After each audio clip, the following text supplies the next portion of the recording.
Okay, hi everyone. My name's Emily. We're here at my house right now on Toe Hill Road. We're going to be heading out to Tagwaal, also known as Keyhole, today for a surfing adventure. So we're excited to take you along for that.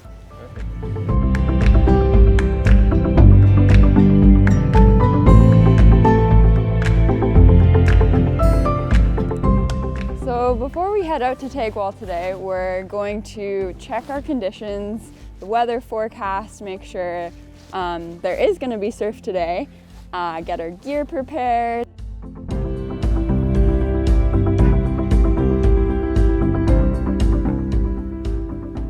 So the three important conditions that we want to check before heading out for a surfing adventure is wind, swell, and tide.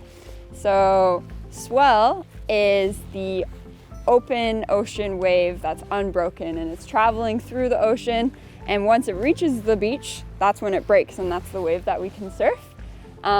So the bigger the swell is, the bigger the wave is going to be at the beach.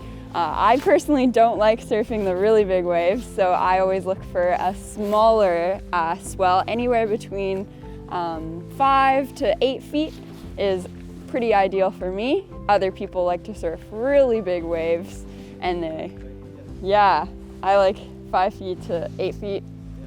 8 feet's maybe even a little big for me, but some people like 16-foot swell, and that's just too big for me. But that's swell. And we also want to look at wind. Wind is also really important because if it's not an offshore wind, so if the wind is coming at the same direction as the wave, it's going to make it really messy and hard to surf. Whereas if the wind is coming onto the wave, it's called an offshore wind, then it's going to hold up the wave and it's going to create a better face for surfing on the wave. So yeah, we have an offshore wind today, which will be really nice. It's this kind of like a southeast wind is what we look for, or a south wind on the north end here. Also the wind speed is really important. If it's a super strong wind, it's probably not the best idea to go out surfing because you don't want it to blow you out to sea. You also don't want your board to fly up and smack you in the face. So a nice, calm, gentle wind is most ideal. Our third condition that we want to check before going out is the tide. On the north end here, you can really surf at any tide level. It just depends on where you are. So if you want to surf at high tide, you would want to go to the Keyhole because that is when the swell comes in best. And if you want to surf at low tide, you could surf at Agate Beach. It's just important to know what the tide is doing when you're going out.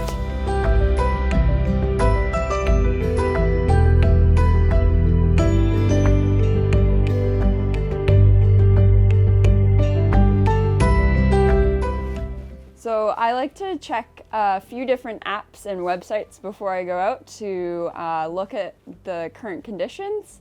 One of the really useful apps is called Windy, and it can tell you the wind, the weather, the swell, all the things you need to know, which is really great. Another website I like to check are the Storm Surf Boys, because that can actually tell you the current swell height out in Dixon Entrance. And then 462 something, and they're just like slightly apart, I think. But yeah, it gives you a nice graph of the upcoming swell forecast and the current conditions, which is useful.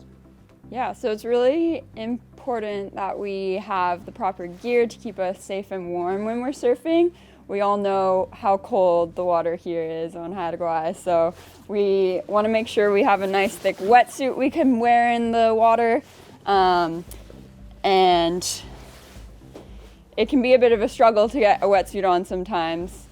I always find it difficult, but it's definitely worth it once you're in the water and you feel nice and warm.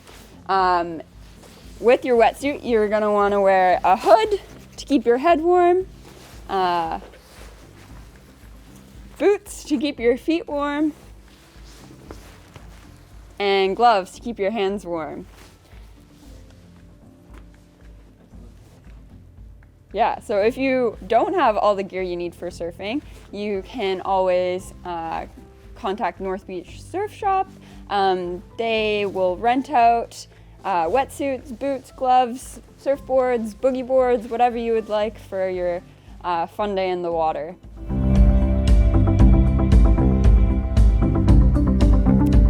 So we also need something to float on if we're gonna go surfing, like a surfboard or a boogie board if that's what you would prefer. We have this surfboard here. This is what I ride on. I like to use a bigger board, add some more flotation, and a little bit easier to ride than a shorter board.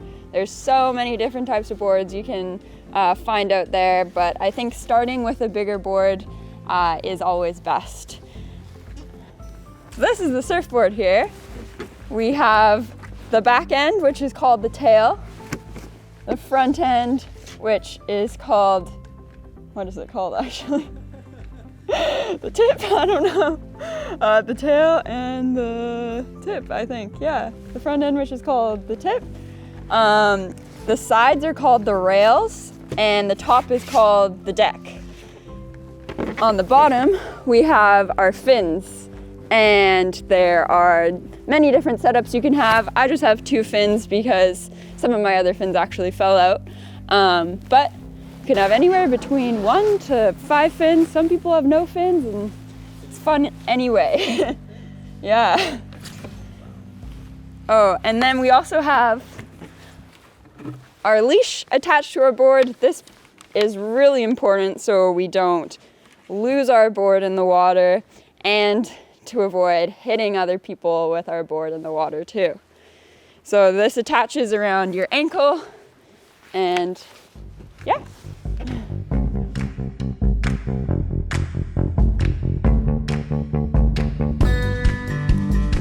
So it's really important before going out on any adventure, especially surfing, to check in with a neighbor, a parent, a friend, tell them where you're going, how long you're probably going for.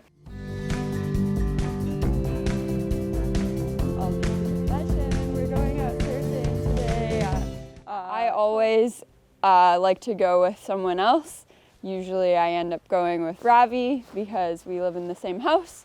So it just makes it more fun to go out with someone else, and also being out in the ocean is, I find, more comfortable when there's other people in the water. It's almost high tide now, so we're gonna catch high tide at Tagwaal and have some fun.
We're here with Ravi. Ravi, when did you first start surfing? I think I started when I was like 14 or 15. Started going out with the surf club in high school. Yeah, they'd pick us up after school, and there was a van would drive out with like a handful of kids, and Mike would take everyone in the water for a couple hours. Fun. And why do you love surfing? Why have you kept surfing all these years? It's a lot of fun, and yeah, the better you get, the more fun it is. You can ride better waves and go faster, ride bigger waves, and we have really good waves here, and it's often like not super busy compared to waves that are this good on the mainland or elsewhere or warmer places. And in BC, kind of here and then around Vancouver Island, like South Vancouver Island and Tofino, and then there's lots of other places to surf that are like Bowden and kind of like lesser known spots, but yeah. Any advice or anything you'd want to tell the young students who want to try surfing? Yeah, just like get kind of start on a bigger board and get all your fundamentals down, get your pop-up real smooth before trying to go to a smaller board and going out back. And if you invest in a wetsuit, take good care of your wetsuit and stay warm, and then surfing's a lot easier if you're warm. Yeah, those are probably the big things here. Nice, thanks. We'll have fun out there today. Thanks.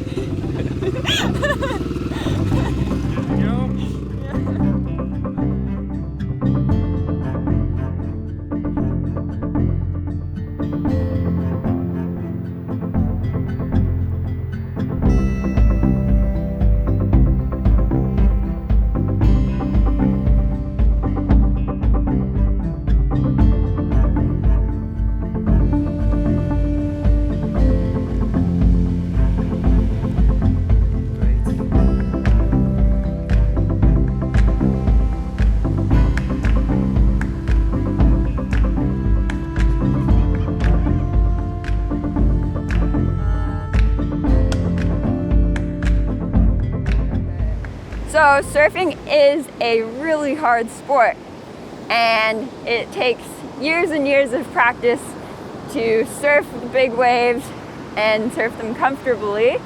But to start off learning, you can totally just play around and have fun in the whitewash and the foam of the wave, and I find that's the best way to start your surfing journey.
surf session, it's also really important to take care of your gear. So what I do is I like to rinse my wetsuit in fresh water, just dumping it in a tote, getting all that salt water off to keep it nice and clean, wash off some sand, and anything else that might be on there, so it can last longer and keep us warm in the water for next time.